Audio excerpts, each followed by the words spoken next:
this case, Chris Watts, the murder of his pregnant wife and his two daughters, it was awful doing it. And in fact, I think I told Elaine, I'm not sure if I want to do it. Did you guys watch the special, Monty? Yeah, I watched the Netflix thing and different stuff, but I knew the minute I saw him on TV, which we'll get to, that he did it because of his body language. But I think one reason it was so hard is, like, if you look back at the other cases we've done, these right back in the 60s, back in the 70s, before social media. And so it's like you could literally go back and see these little girls, her, just, and then also what really makes me angry is how she was treated post-death. Shanann. People like were blaming her, calling her a bee. I mean, it was awful. And so anyway, I think just with seeing all how recent it was and them living their lives online was really difficult. And there's one, we'll watch it, but just watching Bella sing to her dad was probably, oh, good grief. Are you going over the details of how he killed the girls? Yeah. Yeah, I'll step off that. I don't know. I just know tidbits. Dang it. You got me out of my thing. Okay. So the town, let me pull up the website of it's in, they call it a statutory town. It's Frederick, Colorado. And they have like a miners memorial museum. They have a like little breweries and just lots of fun stuff. It looks cool. Did you looks see like your image? That was awesome. Yeah. And then Anderson Farms, they have like, lots of neat food places. Look at this. This is Pearl Street. Beautiful. Flatirons. Here's the Miner Museum. So it's just one of those like really picturesque, family oriented places. And you would really call it a village. It reminds me of where my friend Cindy used to live in Monument. It has about 8,700 residents, and a little over 43% of the households in Frederick have children under the age of 18. So there's Celestial Seasons Tea Factory. I mean, they got grills, art. I mean, it just looks like a really, really neat place. And it's a small family town, but it's actually close to Denver. So you've got the small family town feel, but also you can go and do some fun things in Denver. And when I first heard of the case, I had no idea where Frederick was. And I may have even been through there or something when me and Cindy would go up to Denver with the kids. We took them to the museum there and stuff, and it was a lot of fun. But again, here we have a small community, even though they live, close to Denver. They're even probably considered part of Denver because there's, hardly any space between them. But I just thought, again, this shock wave that must have gone through that community. And if you type in Frederick, Colorado, the Watts come up. So now it's like that town is going to be forever tied to Chris Watts. And so it just, in fact, the main image it brings up when you type in Frederick, Colorado is the Watts home. And the home looks like, houses, I've seen hundreds of them when I go to visit her. I mean, they're, just a typical house. Now, Chris and Shanann, they seem like a typical suburban family with 2.5 kids. They were North Carolina natives, which I didn't know that until I started researching it. They met in 2010, and they were married on November 3rd, 2012. So in December 17th, 2013, little Bella Marie Watts was born. And then a year and a half later, Celeste, they called her Cece Watts, was born on July 17th, which is Kent's birthday, in 2015. Shanann worked from home selling a product called Thrive. I had never heard of it, but it's like a health patch, and you can see it in pictures. She'll have a patch on. I wondered what that was. It was a multi-level marketing called Lavelle. And then Chris worked at Anadarko Petroleum. And then at the time of the murders, little baby Nico was on the way. That was going to be their first boy. And so here's a family picture. And I mean, look at little, little, Looks just like him. So excited. and little Cece. And then there's the patch right there. So that was actually pretty close to when they were murdered. There they are on their wedding. And then this is, the very famous family photo that you see everywhere. At this point, he's already having an affair. He's already planning on killing them. This is another wedding photo. And what I find interesting is he's definitely heavier than it was right before he killed him. Yep. But when you look at these photos, there's no way by looking at him to tell anything was wrong. No. At all. That's them at Disneyland. Or no, birthday party, sorry. But look at little Bella would do that a lot. She'd have her hands out like that and she'd grab a finger. I'm not sure why, but So anyway. cute. Okay. So Shanann seemed like a go-getter to me. She bought her first home when she was 25, which was a big achievement. But she also, at the time, suffered really bad from fibromyalgia and lupus. Oh my word. Oh. So she had both. And she was in the 80K club with Lavelle. So she was making some good money. She had to be making at least that. But by 2015, they had financial difficulties. And so they filed for bankruptcy and they needed relief from $448,000 of debt. Holy That cow. include a house, I guess? You can't file bankruptcy on a house. The house, typically they let you stay. So I don't know if it included the house, but normally when you file for bankruptcy, it does not include the house. They won't take your Jeez. home. They won't take your dwelling from you. Yeah. And then in July of 2018, they were sued by their homeowner association. The house that they lived in cost them $400K. And so when I look at the bankruptcy in 2015, being sued by their homeowners association, buying a house that's worth $400K, that's just a lot of financial pressure for a young family. So once again, we see this pattern, not excuse, but pattern of living beyond their means. That's very interesting to me. Now, police won't say, and never have they said, if the financial difficulties were a motive, but I'm sure it probably didn't help them. Yeah. Now, on top of that, so you got Shanann, who's a go-getter. I personally believe she was a D personality. Like me, she was probably a DI, actually, where I'm a DC. So she was going to be extra intense, extra, like probably bossy. I mean, D's, their sensitivity, things like that are not the best. So Chris, I think, was probably the total opposite. I think he was probably a C. He was either a CS or a SC, but I really wonder if he was a C dominantly. And so they're typically more introverted, quiet, reserved, analytical, and logical. Now, I could be wrong too, because stress can definitely, tamper down someone's personality. But like when I look at his clothes, not a lot of bright colors, very reserved, very well put together, how he carried himself, how he talked.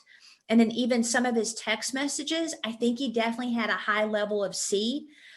And the reason I bring this up is because of the hate that Shanann got, because D's can definitely appear bossy, pushy, and rude. And the way people really attacked her, I mean, it was visceral. Just their dislike of her was ridiculous. And some even felt sorry for Chris having to live with her. That's sad.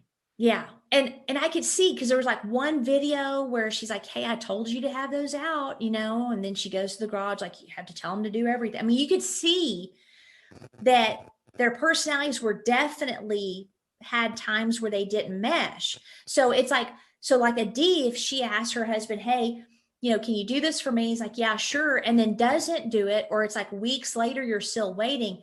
That can be infuriating to a D. If Well, you're compared to what he did, I don't know why hers would be so bad, because she's a little bossy. right. So Well, any videos except when he was confessing. So and then she would definitely be one where if you made her mad, you would know it. With a CS combo or an SC, if they don't have a lot of that D in them, you won't know. They'll just keep it pressed down and then they explode. And so that may be some of what happened. And I mean, I could tell you like just hundreds of hours of mentoring clients, whether personal, professional, marriage wise, especially couples, that financial pressures and personality differences, their marriage probably isn't going to last. What I have found is most conflict is not understanding the personality factors, not recognizing what's going on and relating to the other person based on how they communicate and process, not how you do. So they probably didn't know to take the time to figure that out. But usually with multi-level marketing, a lot of those companies will teach you personalities. What I have found is people don't take that knowledge and apply it to their relationships in a way that's actually beneficial. So the C personalities can tend to feel to the other person closed off, distant. They can be very critical and controlling at times. It can be hard to get them to talk about things. They can tend toward perfectionism and they don't handle chaos or sudden change very well. Being wrong and being criticized are their greatest fears. And then a D is straightforward. So they can tend to make a C feel belittled, wrong all of the time, and weak without even realizing it. And I think that may have been happening here. It does appear, though, that she's really trying to make it work. Because, like, you can look in her Facebook. So, like, for instance, on Facebook, on their anniversary, she had like a slideshow and she wrote this. 7 years ago, I fell in love with you. 5 years ago, I married my best friend, my soulmate. I married you. Chris, these have been the best years of our life.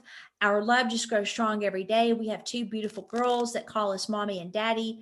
We sold a house, moved to Colorado 5 years ago, and built a home for our family. You make me a better person. You believe in me. We have dreams and goals together. You understand me. You put up with me. I love you more than words can say, and God placed you in my life at the right time. I couldn't imagine life without you. Happy anniversary. And that was close to him killing her. Jeez. But obviously he didn't think that way.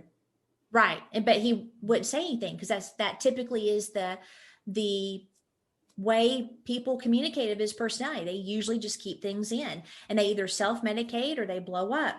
Now, I'm a D. On his interviews, he didn't say much. When neighbor was showing the tape and he was pacing, he didn't say, he moved. But you sure could see something was weird there, which we'll watch. Yeah. Even Now, the neighbor- as a D, I just want to let people know that D's can be extremely tenderhearted, especially toward family. And you can tell by the way she interacted with her girls. She wanted to be home a lot with them. She was fiercely protective of them, which actually caused a big problem. So they can have a tough exterior, but they feel things just like everybody else to a degree. It really depends on what it is.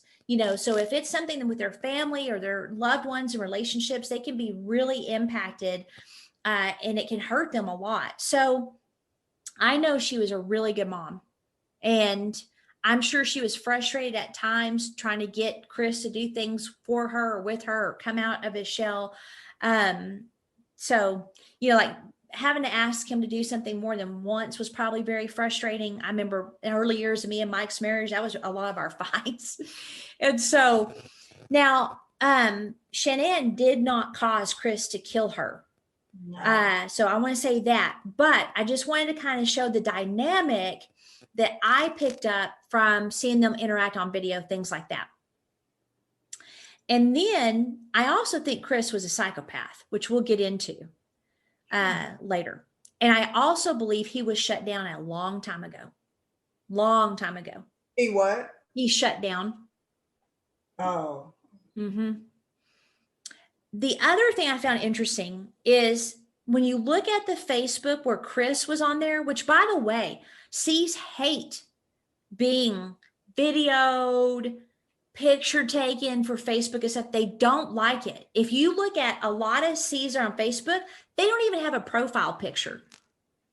And if they do, it's like their pet, so they're just extremely private. So I can't imagine how he felt when he came home and the phone was going for her to tell him they were expecting a baby. Like he acted pretty well, Yeah, but I bet he hated that. why do you think he shut down a long time before? Because his behavior before he murdered, he was already acting weird. And then from some of her text messages, you can tell he was already out. He would try to play the part, but she could tell something was wrong. It was a fair. Yeah, but even before that, like he started training and losing weight before he met that girl. So How huh? old was he? I think they were in their 30s. Yeah.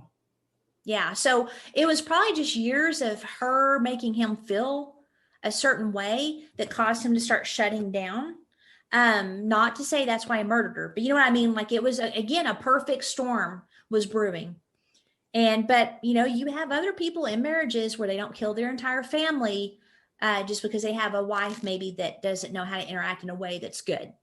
Right. So, she did suspect that he was having an affair because he didn't want sex anymore. He was distant. There were hours where she couldn't get a hold of him or he wouldn't reply to her text. And then when, she revealed on Facebook that she was pregnant, people were like, oh, he's very excited, but I don't think so. Let me show you the video. I see something different. Maybe I'm wrong, but let me pull up this link and let's watch it and you guys tell me what you think.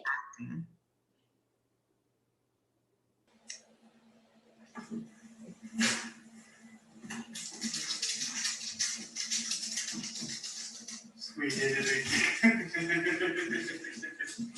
I like that shirt. Really? That's awesome. However, if he is a C, Means That's just the test. I know. They just said the pink is gonna be girls. I don't know. It's the test. That's awesome.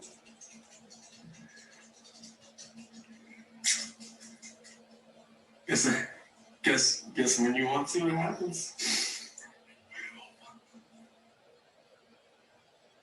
Okay, what do y'all think?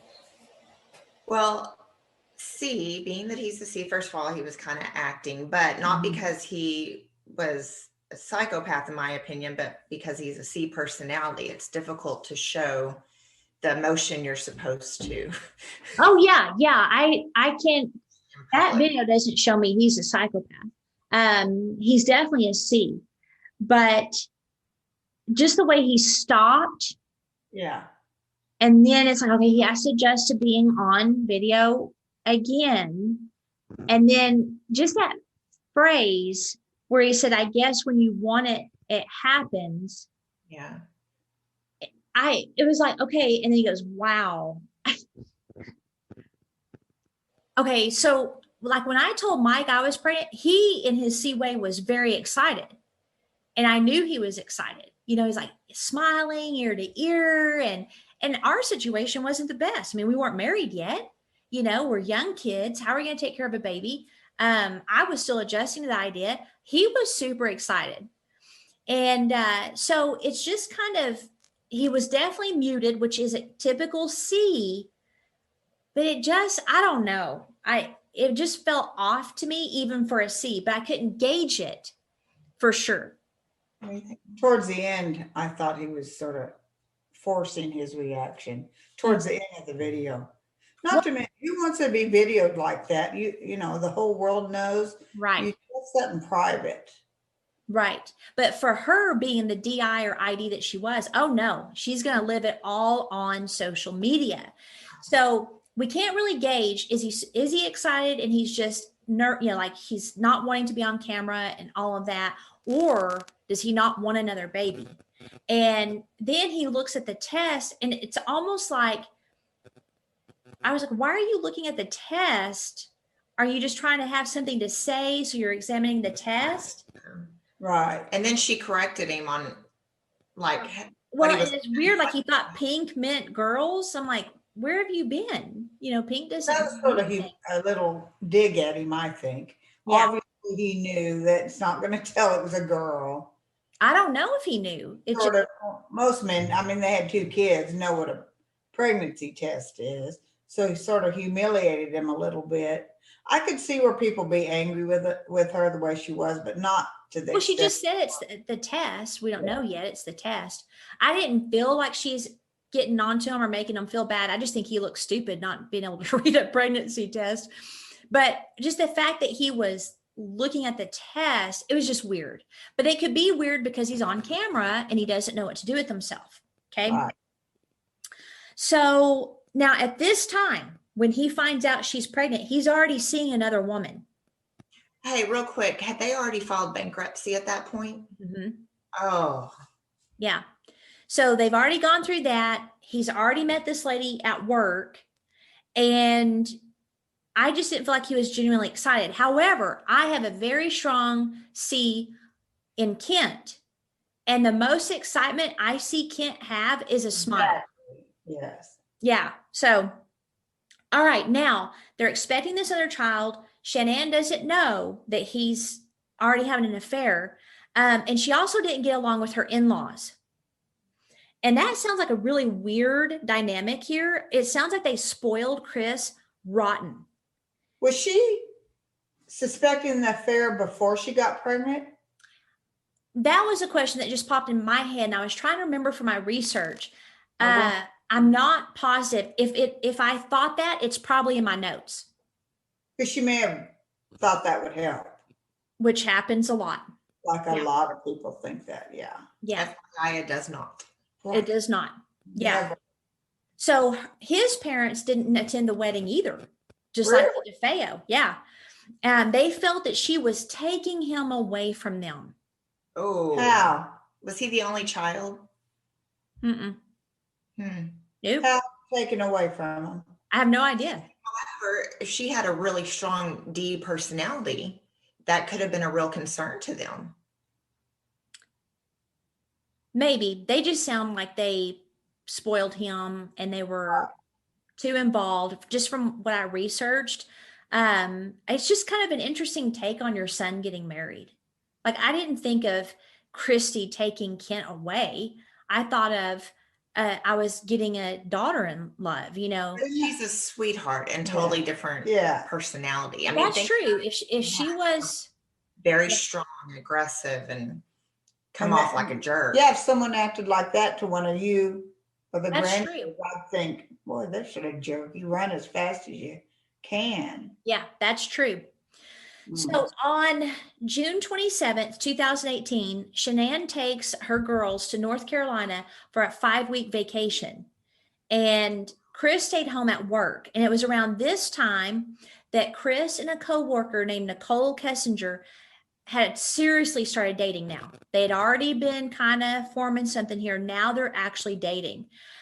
He had put his contact info into her phone on June 17th and by June or 14th.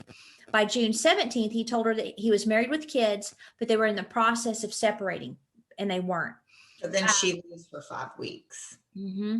She left for 5 weeks? Not a good idea, FYI. No, Say 5 weeks, or 5 days. weeks. Why'd she leave 5 weeks? A Vacation. vacation. They had to have separated or something. Nobody No, goes. she was vacationing. They were For not 5 weeks? separated. She went on vacation to visit her family for 5 weeks with the grandkids, and then he had to stay there and work. And so during that initial time, the relationship between him and this Nicole lady really intensified. On June 19th, Shanann posted her first ultrasound of the new baby on Facebook and added that her husband was the best dad us girls could ask for. And she also posted a loving tribute to her husband on Facebook for Father's Day, saying, Chris, we are so incredibly blessed to have you. You are the reason I was brave enough to agree to number 3. It just See- seems odd, back to the 5 weeks. You're pregnant, you're suspicious of your husband. I don't know if she was yet. I thought you said she was suspicious before she got pregnant. I don't know yet. You asked me if you think Right. she was, and I wasn't sure yet, and I said it'd be in my notes Oh. if I did think so. So, but whenever, okay, let's say she agreed and it was something he wanted. So his comment about, if you want something, you get it. That could have been to himself. It could until we read text later. Oh, So it sounds like there was a miscommunication actually. And Okay. I don't know if he and her talked about it and he never really said how he truly felt and he was just agreeing with her and she was the one that wanted it, or if he brought it up and she wasn't sure. I'm not sure, but there was an obvious disconnect based on text messages later. So while on vacation, July 4th, Kessinger goes to the Watts house for the first time to set up his diet and weight loss exercise goals, she told the police. She said that they had lunch, they ate, and she left. But according to Watts, he woke up to several missed calls from his wife on the morning of July 4th because he was at Kessinger's home. Wow. Oh. Yeah. So, it's like, okay, are you lying? Anyway, there's just a lot of that stuff going on. So let me share my screen. And this is where they went to on July 14th, they go to a date to a car museum. And that night, Shanann made 4 calls to her husband and all went unanswered.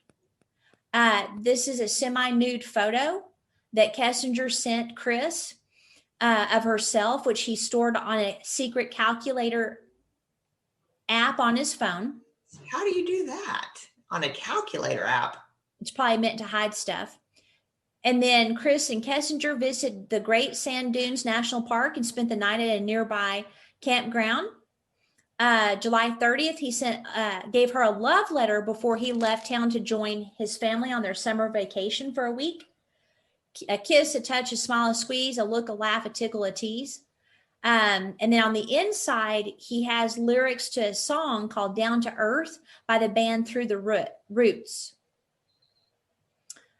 So you can see that they're definitely escalating. Here's a picture of him and her. And this is August 4th. While Chris was gone, Kessinger started looking for wedding dresses on the internet. Oh my. Wow. Yeah. And there's more here of these text messages we'll get to. This is on August 11th. Chris hired a babysitter when Shanann was gone. He told her that he went to a Colorado Rockies game with his coworkers, but he actually took Kessinger on a date to a sports bar in Erie, Colorado. Wow. So, and then he sent this picture to her, if I'm not mistaken.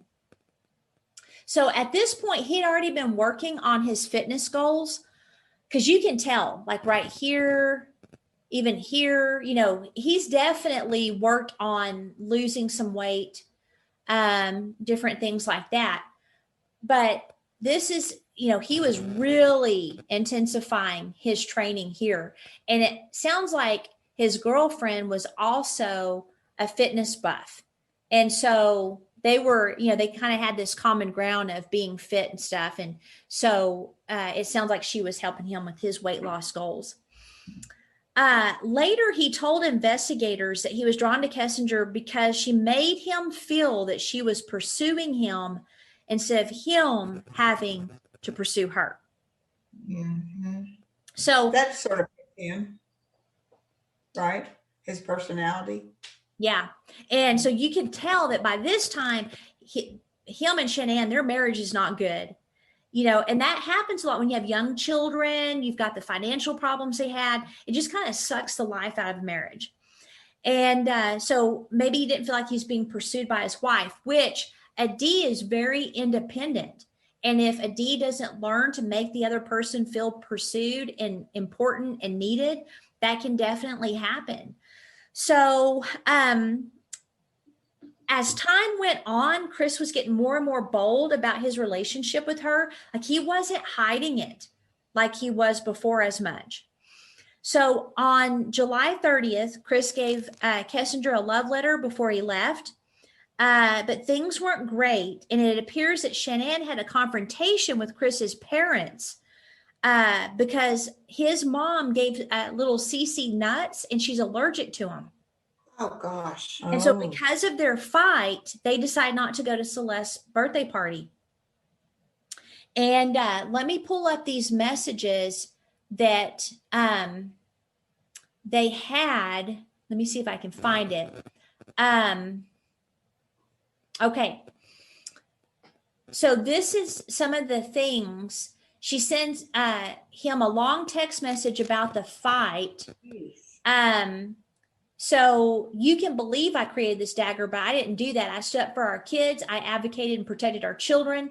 I don't ever want to hear, I'm sorry I killed your kid because I was stupid. That would kill me. These kids are my world, and I have to protect them from the evil of the world. I shouldn't have to protect them from the evil family.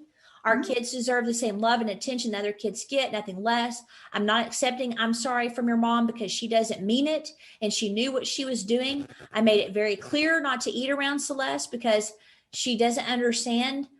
Way before that happened, she's evil and willing to risk your daughter's life just to get under my skin. You and your dad are no different. If you're okay with their behavior, there's nothing wrong with me. I'm not crazy. I love my kids way too much.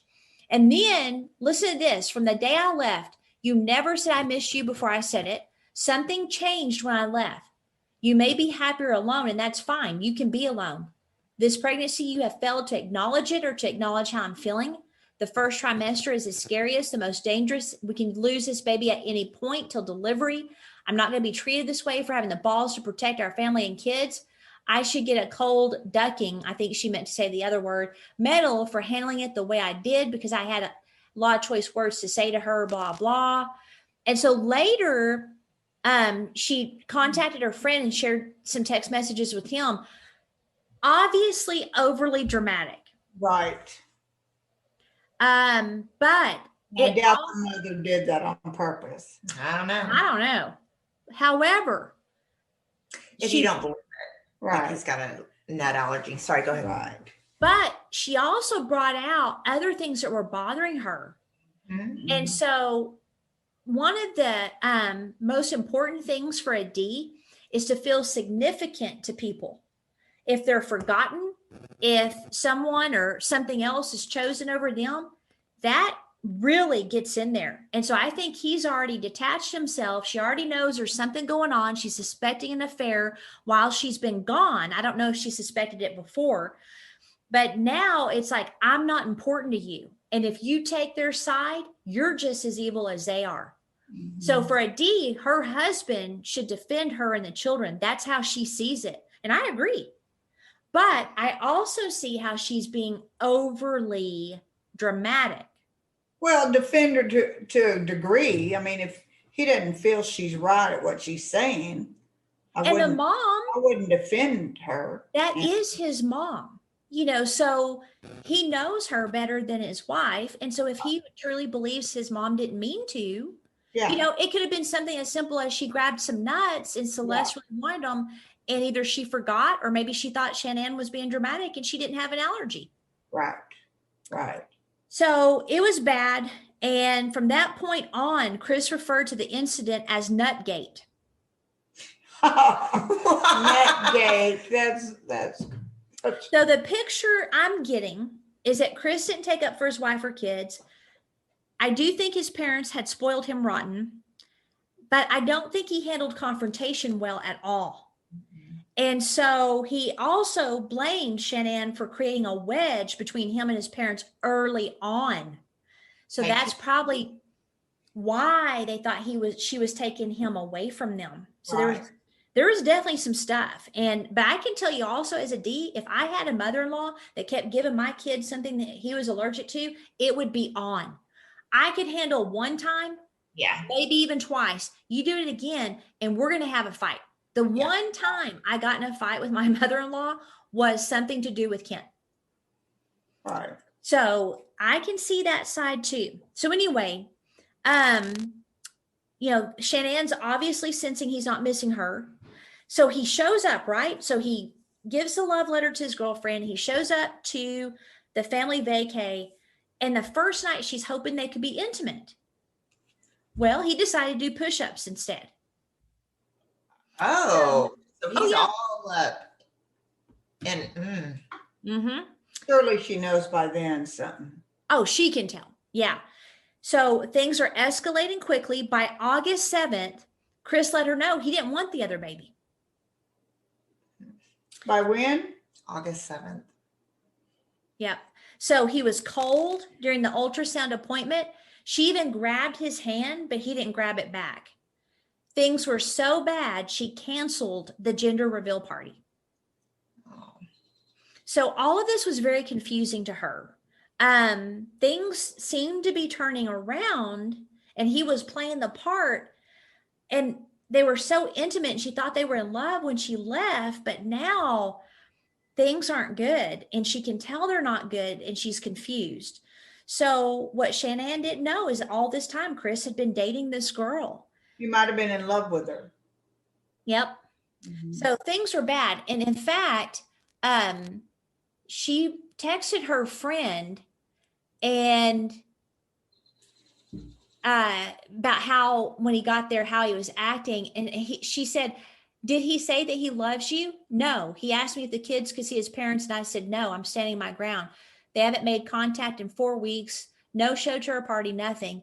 And then her friend said, it's shocking that he hasn't said a word to you about what you said to them. I'm sorry. And then she's like, well, he just needs to open up. So then later on August 7th, Shanann told her friend, Chris told me last night he's scared to death about this third baby, and he's happy with just Bella and Celeste and doesn't want another baby. So the friend said he's just scared. Everything will be fine. Or she said fun, but I think fine once the baby comes. She said, he has changed. I don't know who he is. What do you mean? He hasn't touched me all week, kissed me, talked to me, except for when I'm trying to figure out what is wrong. And so her friend's like, what? That doesn't sound like Chris. Did he go to the appointment? Yes, cold. Addie, I have no idea what happened. Go through his phone, make sure there's not some bee I have to kill. This is total left field. Why no to counseling totally is out of left field. He said he's not sitting on no damn couch saying what he just said to me to no stranger. Oh, Jesus, is what her friend said. So then, talks about he rejected sex the night we arrived here. I mean, she's definitely seeing something is up. Okay. So Shanann had prepared a speech for Chris that she was going to give him when she got home from another trip. So they had gotten home at this point from the vacation, and she had to go on a business trip, probably with Thrive. And she was going to get home August 13th and read him this letter. Okay. And she was determined to get to the bottom of things, and she was going to hopefully save her marriage. But she was probably at the point where if we don't get this settled, I'm out of here. There's only so much a person can take. Yeah. She had no idea that Chris had planned on killing his family hours before. So at first he said it was a spontaneous act of rage after they got into an argument. I think it's BS, and we'll get into that. But the neighbor's surveillance camera shows that Shanann arrived at home August 13th at 1:48 a.m. Chris said that he was sleeping when she came home and that he initiated sex, and then they went to bed. He states that they got into an argument later that morning when he got up for work. He said that his wife accused him of cheating, and he snapped, strangling her to death. He then said that the noise woke up Bella, and she came into the room and saw mommy dead.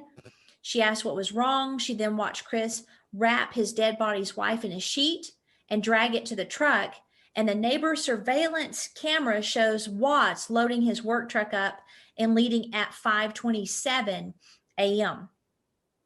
At 12:27 p.m., the Watts realtor texts the couple about selling their home. So it looks like they were going to sell it, and it makes me wonder. This was a letter she was preparing. to talk with Chris, but it makes me wonder, why were they selling the home? Was it financial problems again? So this is Chris's truck over here in the top left from the neighbor, and you can see him loading it up. And the neighbor said he thought it was weird because he never went there. Right. And okay, here's a realtor. So this is a realtor, and she says, is Shanann okay? She hasn't weighed in all day. So Chris said she hasn't been around all day. It's very odd. And she said, well, that's really weird. You must be worried. Have you checked with her friends or called or reported her missing? He said, I've done it all. Police are handling it now. Very nonchalant. Yeah. Send prayers, please. And then she says, OMG, I'm sorry. Lots of prayers. Okay. So by 1:40, her friend Nicole reports her missing, not Chris, Right. her friend, because she can't get a hold of her. So she goes to their home. Her car's in the garage, but no one answers the door. So Chris said that his wife said Shanann was going to take the girls to a friend's house, but he didn't say which friend. Whatever. I know. I never say, hey, I'm going to a friend's house. I always say who I'm going to. Right. Everybody does, I think. Mm-hmm. And so when they looked at surveillance, it was apparent that she didn't go anywhere. So I want you to watch this video. We're not going to watch the whole thing, but okay. Let me start the screen share. This is the checkers game where grandson and granddad. Oh, good grief. I always forget to skip the ad. Where the new boyfriend will Okay, so they're going into the neighbor's house. This is the body cam footage. He's texting the whole time. What's that? It's nervous though. Starts pacing or looking around.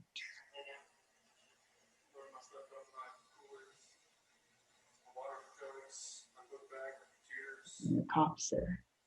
And he won't look. He's getting nervous when he sees that.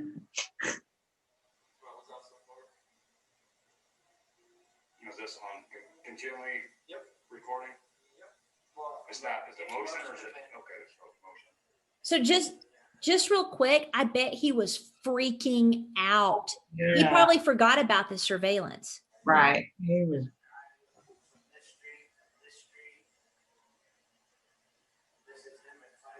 He's not, he just.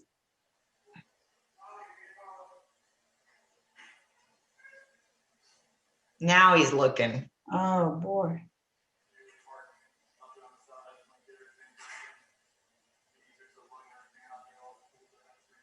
Wonder who he was texting. I was wondering if it's a girlfriend. See, look how nervous he Look is. at him. Look at him. He's freaking out. Yeah.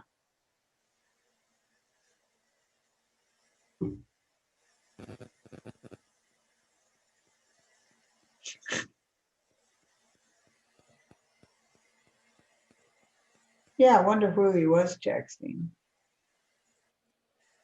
So they just keep watching him loading up the truck. So he's basically loading up his dead wife. Look how nervous he is.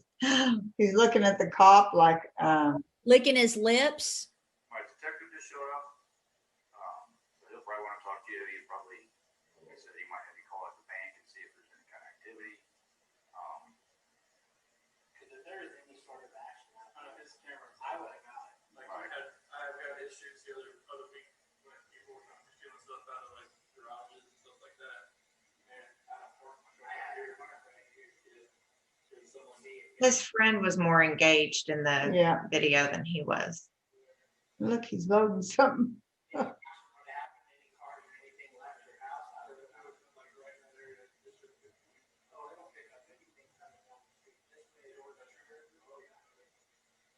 Even with that tree there. Mm-hmm. I didn't hear that. So he definitely looks nervous. Right.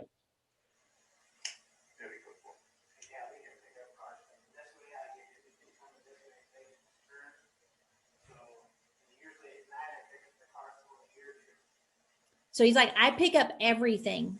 that goes by. Oh my gosh, did you see that baby in the time thing? How far along? Yeah. Look how nervous he is. And his face looks pale. He definitely looks nervous. Okay, so watch this. So the cop is going to send him out. Right. And then Friends the like- neighbor's funny. Yeah. He's still just like standing around. That was the start of the video. No cars came through because I guarantee with the headlights, they picked up the headlight. My business said 527, my garage door was left open. And then he's even sweating. Yeah. Under Okay, now watch this. Appreciate your time.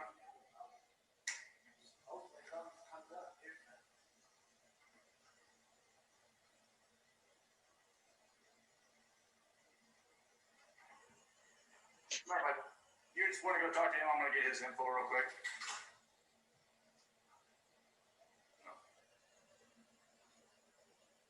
He's telling him he's acting weird. Yeah. But I think the cop knew because he sent him out and talked to him. Yeah. Yeah. And then later he told him, he said he never loads up his truck before he goes to work ever. So that neighbor's like, Yeah. he's too fidgety. Things are weird. Something's going on here. Okay. He wasn't acting normal. Chris is never fidgety.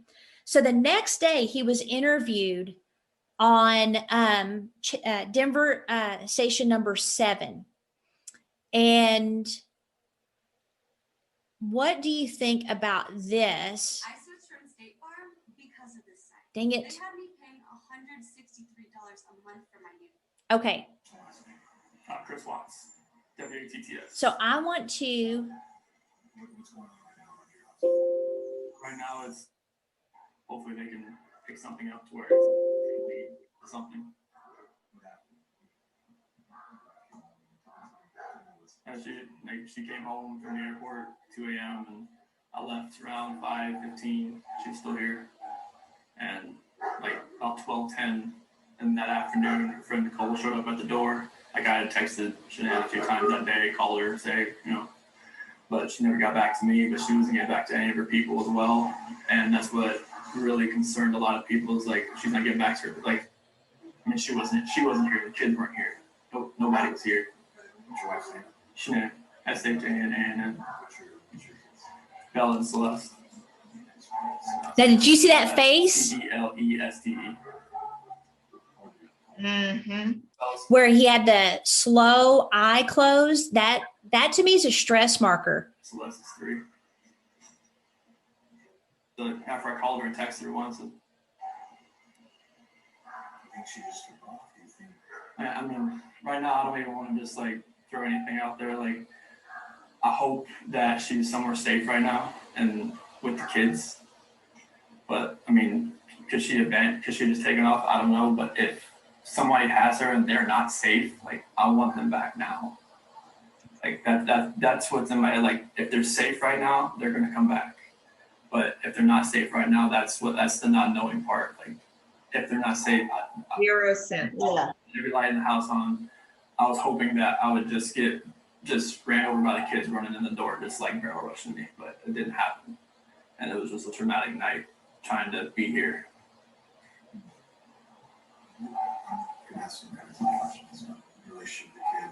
Yeah, I mean, yeah, it's like, it was tearing me apart last night. And Okay, did y'all see that, guys? When he almost laughed. Yes. Yeah. So he's stumbling over his words, and that's a sign. So he wasn't stumbling at all. Then they start asking him questions, and he starts stumbling, and then he smiled. Yeah. And then tried to cover it. Right. I needed that last night, and for nobody to be here last night and to go into their rooms and know that I wasn't going to turn the rain machines on, and know that I wasn't going to turn the monitor on, know I wasn't going to kiss them to to bed tonight. It was that's why last night was horrible. I couldn't do it. You see, he's still freaking smiling, man. And on top of that, it's all about him. I. Right. And he only mentioned other people were concerned when he was saying that she didn't answer. He didn't say he was. Right. He said she didn't respond and other people were concerned and worried. And I just come home. Right, wherever they're at, come home. That's what I want.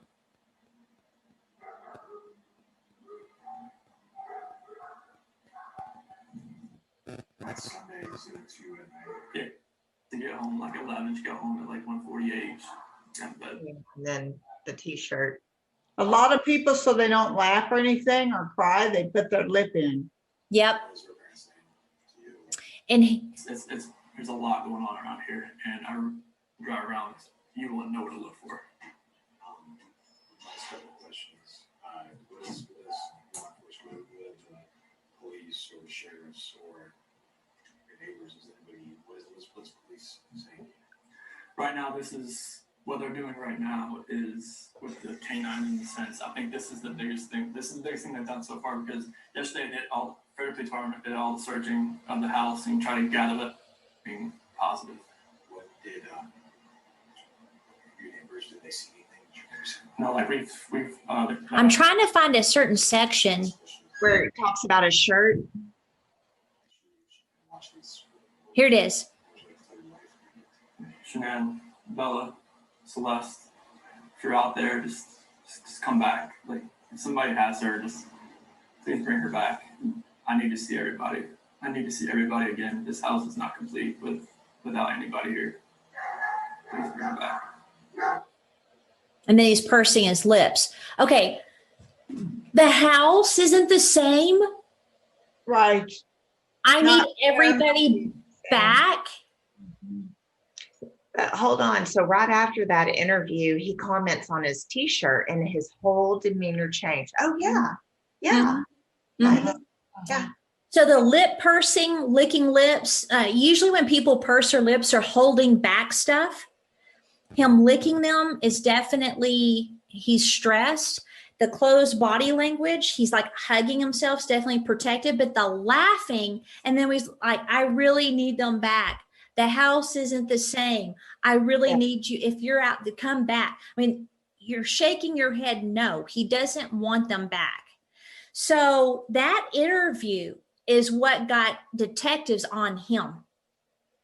They were a little anyway, I think. Well, not quite. But once they saw that, they knew for sure. And I remember when I saw it real time, on TV, when he laughed, I told Mike, he did it. How much you want to bet in a few days, they're going to break them down. And he did it. Yeah. So after that interview, they wanted to talk to Chris. On August 15th, he was interviewed. He denied having anything to do with his family's disappearance. He agreed to a lie detector test and failed.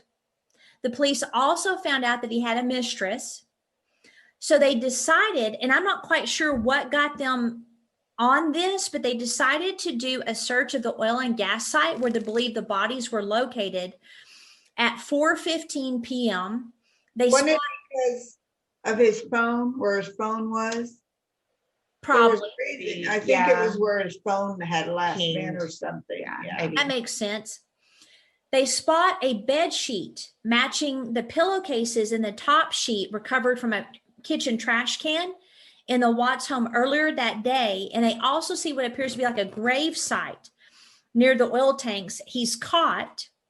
He knows that he's caught. And this is where his evilness goes even deeper. Now, he confesses to his dad. And I was going to show the video, but we're running out of time. So his dad comes in. He wants to talk to his dad. So the police kept, we know you did it. We know you did it. He's like, can I talk to my dad first? So his dad comes in, and this is where I just get furious. He blames his dead wife, man. Yeah. He's, that he looked on the monitor and he saw his wife killing their babies, and he got so angry that he killed her. Well, some people and stuff, when they do bad things like that, it's embarrassing to them, so they have to blame someone else because their family's gonna know, all these people they love and know and think of them. That's embarrassing. That'd be very embarrassing. He was Yeah. probably embarrassed. Well, I mean, Trapped. trying to get out of it. Yeah, trying to get out of it. Period. Yeah. Yeah. And this is a friend that called the police, but yeah, that he's just His dad knew. ugh. So this is where they found the grave of Shanann, and then the two girls were found in the tanks. And so here's he was charged with murder because he confessed. All they needed was him to say that he killed Shanann. Then they were going to break him down for the rest. They didn't care what story he had. So they charged him on August 15th at 11:30 for suspicion of murdering his family. On August 16th, they found Shanann's body in a shallow grave and the two girls in the tanks. On November 6, 2018, Chris Watts pled guilty to all the counts against him to avoid the death penalty. So they were going to kill him. So he confessed to killing all three and that Shanann had not killed her own daughters. And he was sentenced on November 19th, 2018 to 3 consecutive life sentences. The only time he cried, guys, was when it affected him. Right. So this, I wanted to show you this picture. Look at the dad, the pain on his face. That right there is just heartbreaking. And when I saw that, I mean, you can't fake that. Her dad was just beside himself. I mean, he lost his entire family. Did his parents go? Yeah, they knew. And No, did they go to the trial? I'm not sure if they were there. I think the they were. childhood he had. He pled guilty, so there's no trial.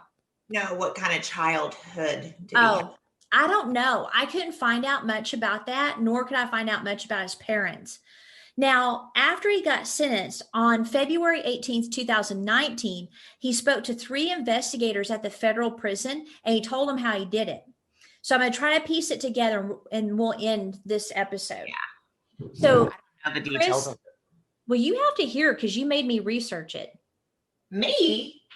Yeah, I told you I didn't want to do it, and you thought we needed to. So Remember that. yes, I told you I did not want to do this. And you're like, no, I think it needs to be done. It was in a text message. And I'm like, I need proof, and I just heard I need really that bad. was the only reason I did it. Okay, so Chris said that he strangled Shanann when he became enraged after they argued when he told her that he wanted out of the marriage. So more than likely, she came home to confront him, to go through her letter. He said that this happened in the morning when he got up for work, but I don't buy it. I think it was at night. But the exact date of death was undetermined because of the condition of the bodies. Right. But the forensic pathologist that conducted the autopsies said that Shanann died shortly after midnight. So it was not long after she got home. It was not close to when he went to work. Right. I personally think she came home and they either got in an argument and he strangled her, or they had sex and then he strangled her. It could be either way. We learned from letters that he wrote from prison that he knew he was going to kill them all hours before he did. Later reports said that he had planned it for weeks. Wow. So did he have sex one last time to keep her from being suspicious, or like one last hoorah? I have no idea. But we know that Shanann was very suspicious. He had something else. To disarm her. Right. Mhm. Right. Make her think everything was okay. Yeah. He then strangled her, and it takes about 2 to 4 minutes. So I'm not sure what horror she felt as she stared at him. Right. Bella was asphyxiated by smothering. The coroner found blunt force trauma on her jaw and lacerations and contusions in her mouth. Teeth impressions and superficial bite marks were found on the surface of Bella's tongue, meaning that she fought for her life. They also found what's called Tardieu spots on her head, which are ruptured capillaries found on victims of asphyxiation. Cece was probably smothered as well. She didn't have any struggle or spots. Letters written by him also revealed that he smothered his daughters twice. He said that on the morning of August 13th, he went into Bella's room and then Cece's and used a pillow to kill them. He then returned to bed with Shanann, and that's when they started arguing. What? I thought that was interesting. He said he killed the girls first. Oh, no, because she'd be around him wherever he went, the wife. I think he killed the wife first. He said he said out of his own mouth, Hold on. the daughters first.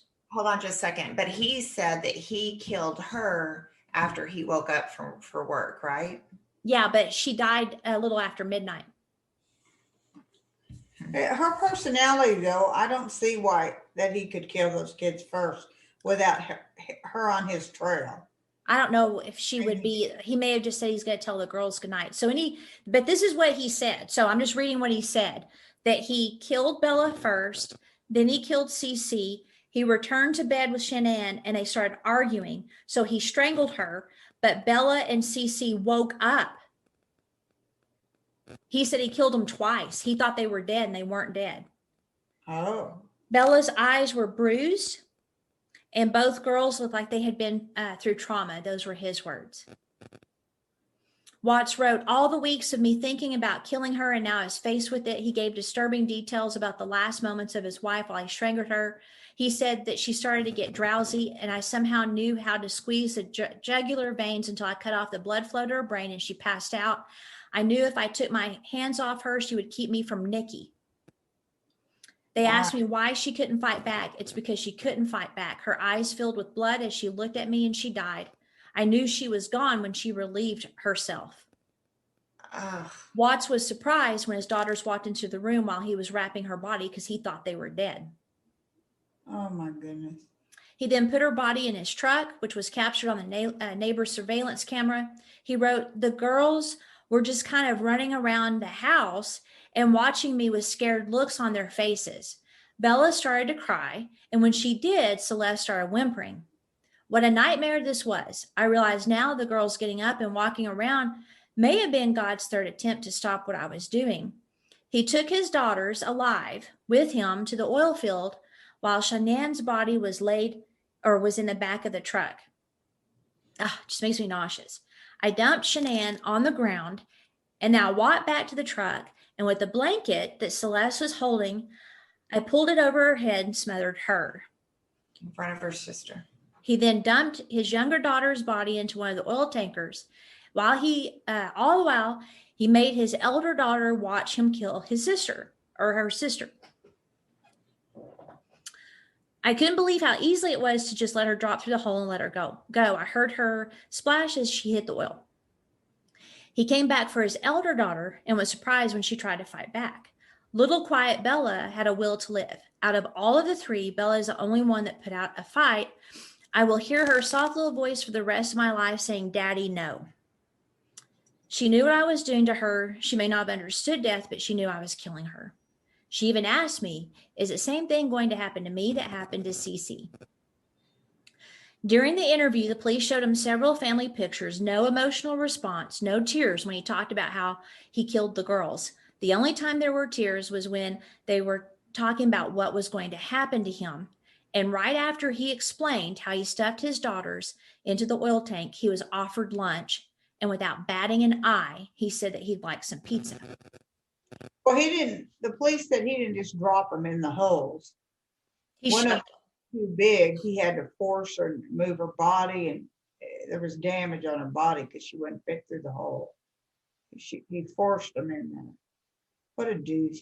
He should have been killed. Death penalty for sure. So this is a video that little Bella, where she called her daddy a hero. New video of one of the daughters calling her dad her hero. My daddy is a hero. He helps me grow up strong. Shanann Watts Facebook that just days before she was killed. She shared this photo of her husband, Chris, with a proud dad shirt on. Investigators found the two girls' bodies in an oil well not far from where their mom's body was found. Chris Watts is suspected in their deaths, and prosecutors expect to charge him in the coming days. So I posted the full video on our Instagram. This is him right before he pled guilty in prison. And his girlfriend gave an interview. This picture right here is he's crying about what's about to happen to him.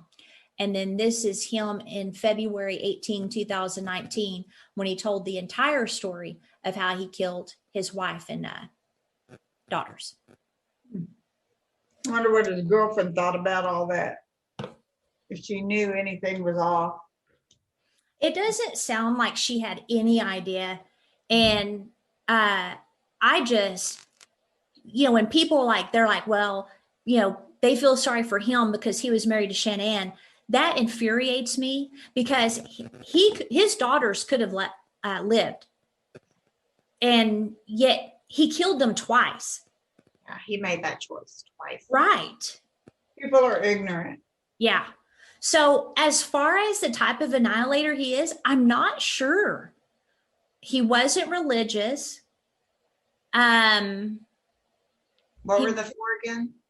The self-righteous, the anomic, where they're socially awkward, which he may have had a little bit of that being a C, but not much, it doesn't sound like.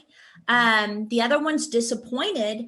Now that might fit because, he gets married, they have to fight bankruptcy, all that stuff. But the fact that he orders a pizza after confessing to killing his family, the fact that he only cries when it's about him, the fact that he was willing to throw his dead wife under the bus, it's all about him. And I think he was a narcissistic psychopath. And shame on him. Shame on him. And the way, Daddy, no, how can you keep doing that? Anyway, he's just evil. And hopefully he might have been thinking his parents were right too. She's just that way. And he started hating her more and more and more. Because I'm sure he talked to his parents about it. Yeah, but there's other people that hate their wives and they don't kill them. Right. So right. He definitely fits into the pattern of wanting to erase his past. And if he went in there to kill his daughters first, that's exactly what he was doing, because he could have killed the mom and they would have never known. Right. So he definitely was a family annihilator in the classic sense. It just is so unbelievable. Do you believe him that he did that first though? Mm-hmm. I just still find it hard to believe that she would not be on his every step all over that house. Well, when you're going through something emotional. My thought, even though the coroner said sometime after 12, why would he say that he killed her after he got up from work? So my thought is maybe they had one last thing. She could have slept. He could have went and killed the kids, went back to bed, because he said he went back to bed. Right. That's true. An argument. That's true. That's true. We know that he had already decided to kill him when they got there. So she may have been tired from her trip. They may have had an argument and she fell asleep, and then he went and killed the daughters and then went and killed her. It's true. I think he definitely strangled them first, because that came out way after, where the police are like, wow, this guy's not only a sicko, he's a double sicko. Yeah. And especially when he said, I think maybe God was trying to give me a second chance to not kill him. It's still about him. Right. And the fact that he laughed when he was talking about him, you know what I mean? So anyway, I don't feel sorry for him at all, but that one, I'm glad that one's over, because when I was watching all this stuff and I was researching, especially how, they died, I was crying. I was nauseous. I had nightmares. It was not a fun one to do. That's for sure. He'll never get out. They should have given him the death penalty. They could have proved the case, found the bodies. No way. Well, I know Elena has to go, but if y'all want to look, I think the parents were interviewed later. I never watched it because strangely, I'm just irritated with them. Oh, his parents? Yeah. I don't know why. I just am like, I don't. And it may be that fallacy that they contributed to this somehow, which is not real. It's not true, but I still don't even want to see them.